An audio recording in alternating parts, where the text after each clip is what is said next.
On poursuit avec le tribunal de grande instance qui met en place des stages de responsabilisation pour la prévention et la lutte contre les violences sexistes et au sein du couple. Principalement destinés à des primo-délinquants, ils auront le choix de prendre cette thérapie ou non. Regardez.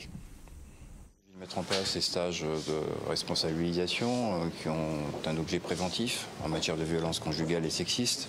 C'est un stage qui a été créé par une loi d'août 2014 et que nous souhaitons mettre en place dans le ressort du tribunal de grande instance de Pointe-à-Pitre, car comme vous le savez, les violences conjugales sont, je dirais, à un haut niveau de commission dans ce ressort. Donc ça me semble très important de mettre ce stage en place qui va concerner bien évidemment un certain public, d'abord des primo-délinquants, et aussi des faits qui sont, je dirais, de petite ou moyenne gravité, parce que, bien évidemment, il est hors de question de faire bénéficier de ce type de stage des auteurs qui commettent ce type de faits, mais avec des conséquences très graves ou irrémédiables. Ça nous permet de réaliser de manière encore plus concrète notre implication dans l'égalité des chances entre les hommes et les femmes, et qui n'est pas justement, nous ne sommes pas en conflit avec les hommes.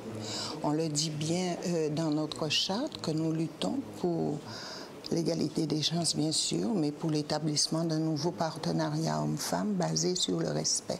Il y a deux niveaux, effectivement, je dirais, de réponse pénale concernés par ce type de stage. D'abord l'alternative pure, qui est prévue par le Code de procédure pénale, et la composition pénale qui est aussi une sorte d'alternative.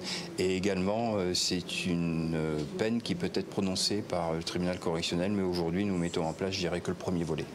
Durant ce stage, il y aura des entretiens individuels, mais également des séances collectives, au cours desquelles on va aborder la question de la relation de couple, de la relation à soi, mais également les formes de violence, la représentation de la violence. On va également s'intéresser à faire un rappel à la loi pour que les auteurs puissent également se mettre à la place de la victime. Et on va proposer un atelier pratique pour prévenir la récidive autour des stratégies d'évitement pour permettre aux auteurs d'acquérir des outils pour à la fois gérer la colère et les émotions. Nécessairement, on ne peut pas obliger quelqu'un, un auteur, à suivre ce type de stage.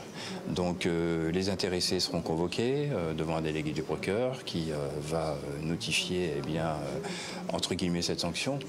Dans la mesure où on ne peut pas obliger quelqu'un à suivre ce stage, bien évidemment, il faudra qu'il soit d'accord. S'il ne l'était pas, on reprendrait, je dirais, notre fusil d'épaule pour l'orienter vers le tribunal correctionnel.